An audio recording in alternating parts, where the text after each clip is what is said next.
Test 2. You'll hear a number of different recordings and you'll have to answer questions on what you hear. There will be time for you to read the instructions and questions, and you'll have a chance to check your work. All the recordings will be played once only. The test is in 4 sections. At the end of the test, you'll be given 10 minutes to transfer your answers to an answer sheet. Now turn to Section 1. Section 1. You'll hear 2 tourists, Sally and Peter, talking in a coffee shop. First, you have some time to look at questions 1 to 5.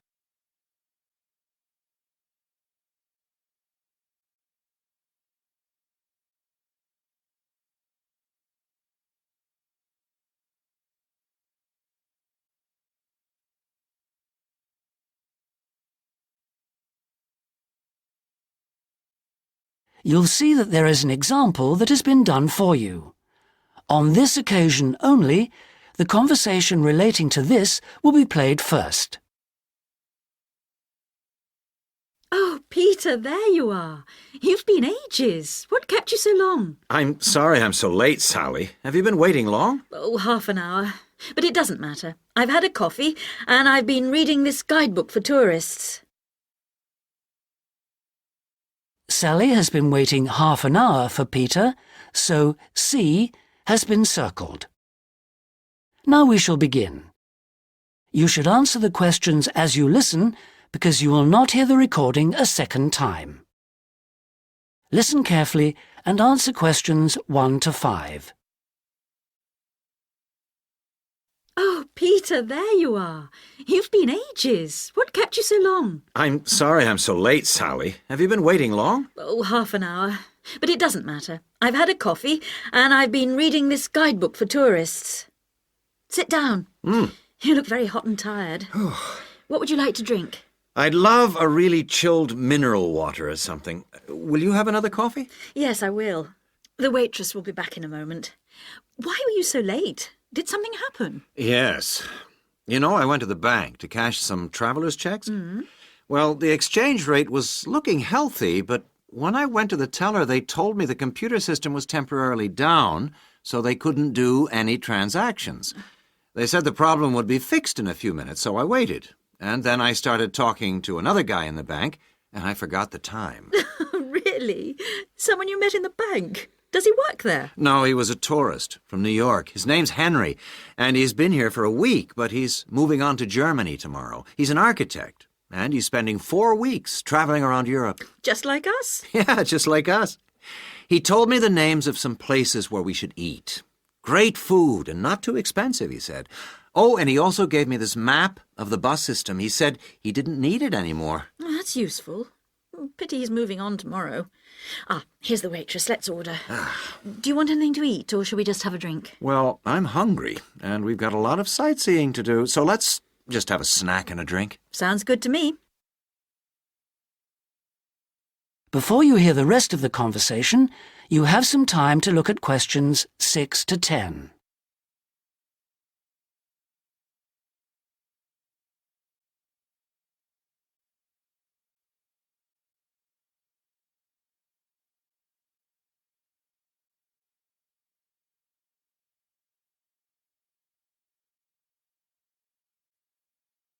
Now listen and answer questions 6 to 10.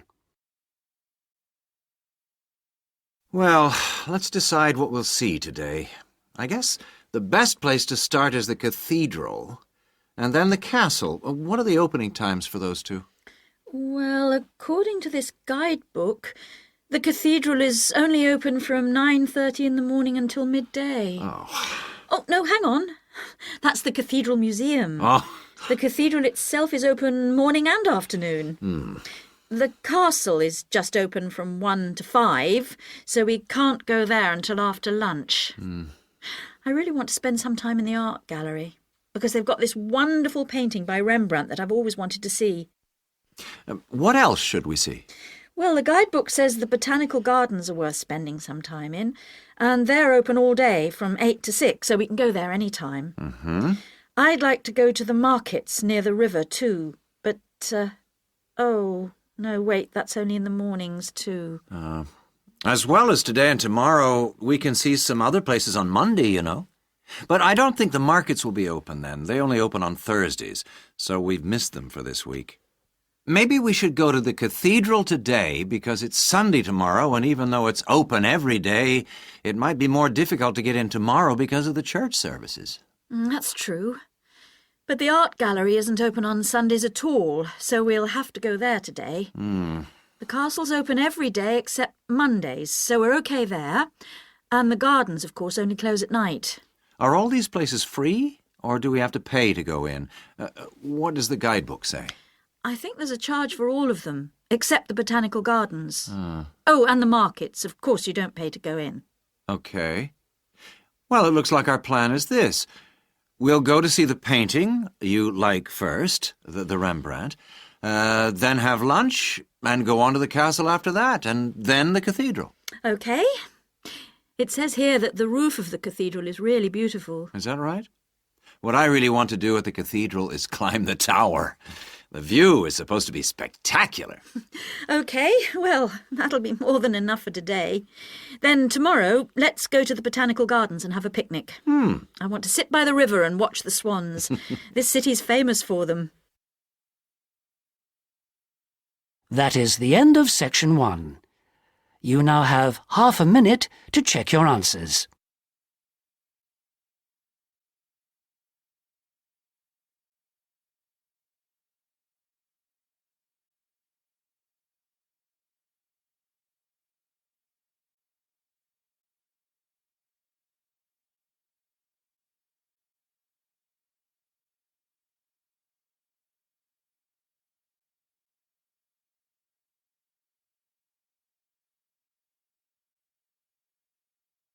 Now turn to section 2.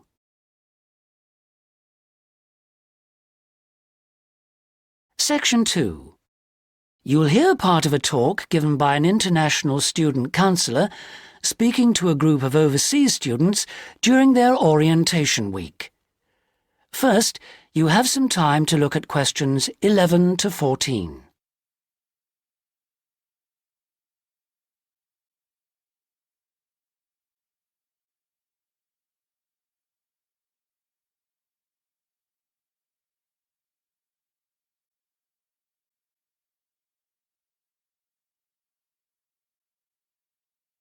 Now listen carefully and answer questions 11 to 14. So the counseling services we offer deal with any problems arising from your studies or in your life outside the university. Let's take academic counseling. If you're confused about subjects or how to combine them in your degree, then we can advise you and discuss the career you are aiming for so that you can see it all in context. We can also chase up your tutor if you're not getting proper feedback on how you are getting on in your subject. Besides help with academic problems, you may also need personal counseling. If you think you're already under stress, well, just wait till classes begin next week. You'll have to start adjusting to teaching and learning methods that may be unfamiliar to you, as well as the mounting pressure as the deadline for that first assignment creeps up on you. And, of course, you have to cope with all this without your usual social network. You know, the social contacts, family and friends you could normally rely on for help. All of this causes anxiety. Studying overseas can trigger a personal crisis. You may have left a lot of what you might call unfinished business back in your own country. Or you may have interrupted personal relationships or even sometimes have broken them off to come overseas. And so the student often feels lonely, unhappy, unmotivated, and unable to concentrate on studying. Or there may be other things bothering you. Our resident chaplain can offer you spiritual guidance if that's what you want, or we can put you in touch with community groups that can provide you with social contacts and friendship. Before you hear the rest of the talk, you have some time to look at questions 15 to 20.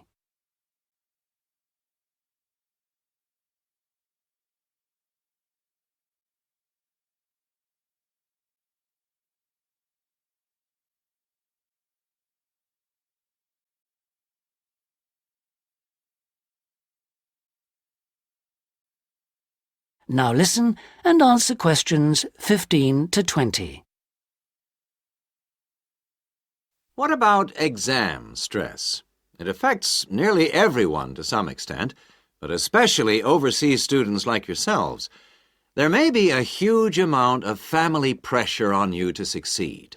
And if you fail a subject, or drop out of a course because it's too difficult, then your self-esteem can suffer. But it's not the end of the world if you don't pass an exam. I had to resit first-year anthropology, so I can certainly offer you a sympathetic ear. Anyway, exam failure can lead to worrying changes in the way you normally behave. You may also be off your food, or you may have dietary problems because the local food is not to your liking and upsets you, and this can affect your health and studies. Glenda Roberts is our dietitian in the health service, and we can put you on to her. And we all have money problems, don't we?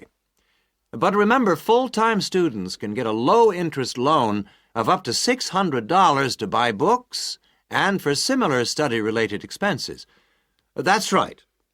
And you can get double that amount if you can't afford an item of equipment you need for your course, a musical instrument, for example. And it doesn't stop there. When you move into a flat, starting up expenses, including furniture for it, can be covered by a loan through the welfare service. See Jill Freeman for details. Can we help you? Well, last academic year, in spite of staff cuts, we counseled 240 international students for a total of 2,600 hours counseling. And finally, we won all but just one of the 12 appeals that we launched on behalf of students. Not too bad for an understaffed service, don't you think? That's all from me. Thank you. That is the end of Section 2. You now have half a minute to check your answers.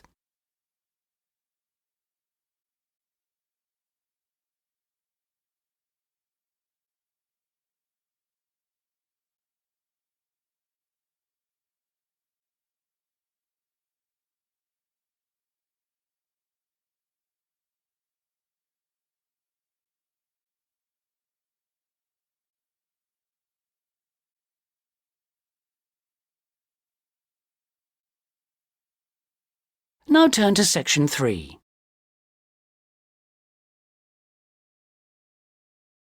Section 3. You'll hear three friends discussing an assignment they're going to work on together. First, you have some time to look at questions 21 to 26.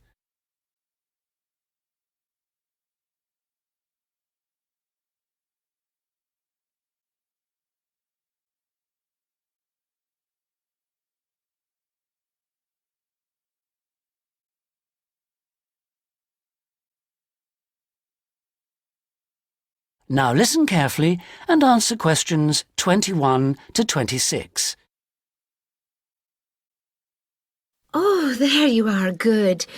Sorry I'm a bit late. There was a long queue. So, have you worked out how to deal with this assignment then? Not yet. We've only been here a couple of minutes ourselves. Can you just remind me what the task is exactly? Well, there are three parts to it. First, we've got to write an essay about ways of collecting data. Then... What's the title of the essay exactly? I've got it here. Assess the two main methods of collecting data in social science research. And how much do we need to write? 1,500 words. That's for the essay. Then for the second part of the assignment, we have to choose one method of data collection and carry out a small-scale study, making appropriate use of the method chosen to gather data from at least 5 subjects. And then we have to write a report on the study? That's right, of 3,000 to 4,000 words. Did you get as far as discussing which form of data collection we should go for? Questionnaire or interview, isn't it? Yeah, I think we should use a questionnaire. It'll be so much less time-consuming than organising interviews, I reckon. Once we've agreed on the wording of it, we only have to send it out and wait for the responses. Yes, I think it probably would be quicker. But what did that article he gave us last week say about the quality of data from questionnaires? I'm pretty sure it recommended questionnaires as a source of highly reliable data. As long as you design the questionnaire properly in the first place, the data will be fine. No, I'm sure it talked about drawbacks as well, didn't it? Something about the response rate and the problems you get if it's too low? Yeah, but we only need data from 5 subjects anyway. Oh, I suppose so. Another drawback I remember it mentioned was that questionnaire data tends not to reveal anything unexpected because it is limited to the questions fixed in advance by the researcher. Come on, Rosa, this is only a practice. It's not meant to be real research, is it? Well, not sure about that. Before you hear the rest of the conversation, you have some time to look at questions 27 to 30.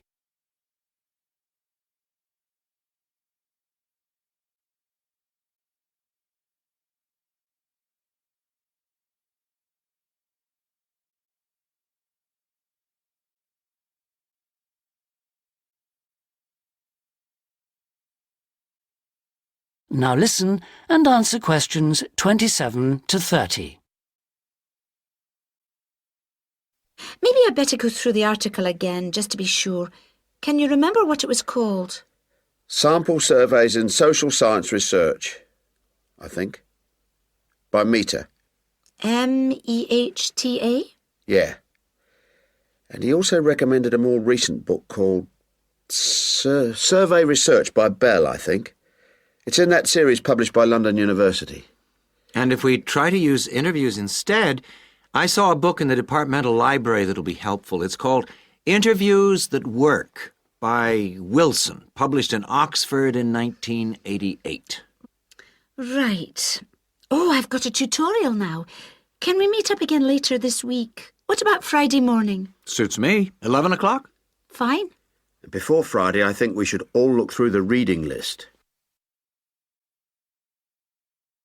That is the end of section 3. You now have half a minute to check your answers.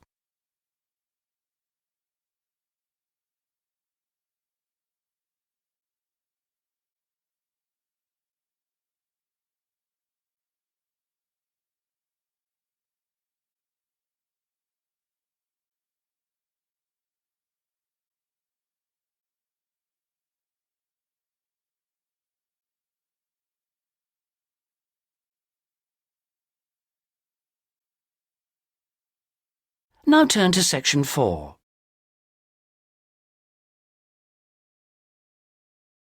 Section 4. You'll hear the beginning of one lecture in a series of lectures about crime. First, you have some time to look at questions 31 to 40.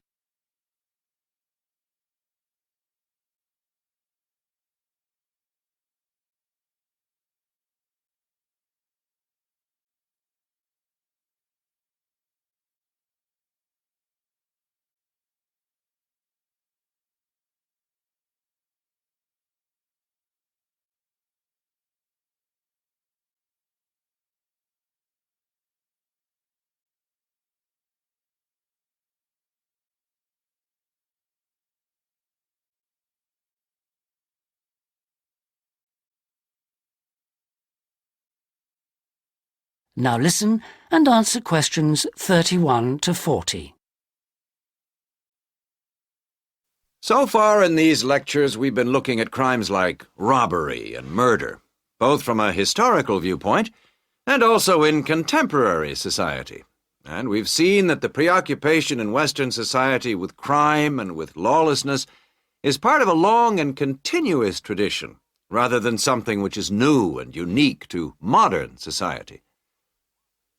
But over the past 70 years or so, there has been a massive increase in one type of crime, which is what's known as corporate crime. Corporate crime is crime which, as the name suggests, is connected with companies, with business organizations. It includes illegal acts of either individuals or a group within the company.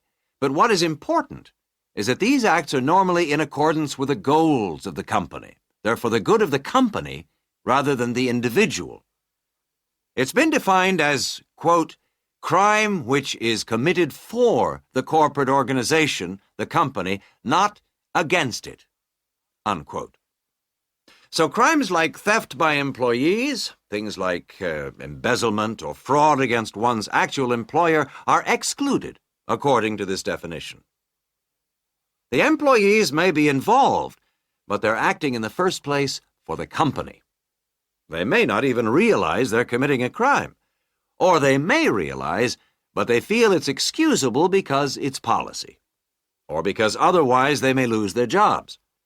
So here really we're talking about the links between power and crime. Now this is one area that much less is generally known about than conventional or traditional crime. It has been relatively ignored by the mass media. For example, it tends to be underreported in comparison with conventional crime in news broadcasts, and in crime serials and films and so on. They very rarely deal with corporate crime. And it also tends to be ignored in academic circles. There's been far more research on conventional crime, and far more data is available. There are several reasons for this lack of interest in corporate crime compared with other types of crime. It's often very complex, whereas with conventional crime, it's usually possible to follow what's going on without specialist knowledge. As well as this, whereas conventional crime usually has a lot of human interest, corporate crime often has much less. The third reason, and possibly the most significant one, is that very often the victims are unaware. They think their misfortune is an accident, or that it's the fault of no one in particular. They're unaware that they've been victims of a crime. So when we look at the effects of corporate crime, we may find it's very difficult to assess the costs. But these costs can be very considerable in both their economic and social aspects.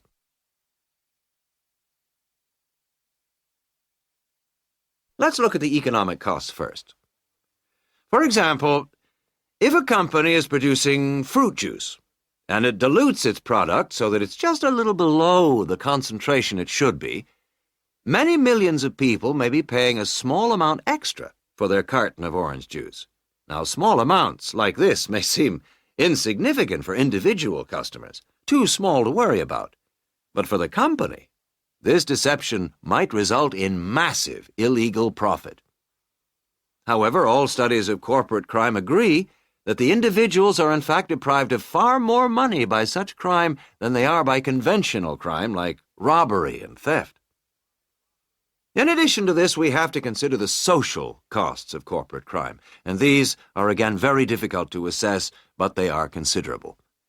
They're important because they can undermine the faith of the public in the business world, and also, more importantly, because the main group of people they affect are in fact not the richer sections of society, but the poorer. So here, companies are robbing the poor to benefit the rich. There are two more points to do with corporate crime that I'd like to illustrate with reference to a specific event which occurred several years ago. This was an explosion of a large oil tanker, which caused the loss of more than 50 lives of the crew. It was an explosion which never should have happened, and a subsequent inquiry laid the blame not on anyone who had actually been on the tanker at the time, but on the owners of the tanker. They had deliberately decided not to carry out necessary repair work on the tanker as it was due to be sold, and it was this lack of repair work which was directly responsible for the explosion. Now, this illustrates 2 points to do with corporate crime. First of all, that it does not have to be intentional. The owners of the tanker certainly did not intend it to explode, but very serious consequences can result from people or organizations not considering the possible results of their actions seriously enough. The main crime here was indifference to the human results, rather than actual intention to harm anyone, but that didn't make the results any less tragic. And this leads me to my second point, that corporate crime can have very severe consequences. It's not just a matter of companies making bigger profits than they should do, but of events which may affect the lives of innocent people. And yet very often, companies, because they say they didn't intend to harm anyone, can avoid taking responsibility for the results of their actions, and that has been a very dangerous loophole in the law. Now, a further example of corporate crime was that That is the end of section 4. You now have half a minute to check your answers.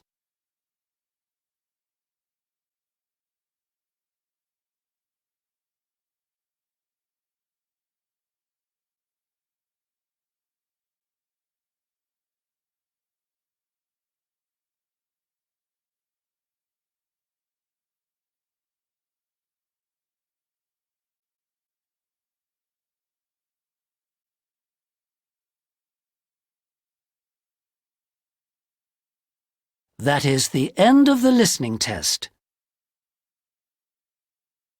In the IELTS test, you would now have 10 minutes to transfer your answers to the listening answer sheet.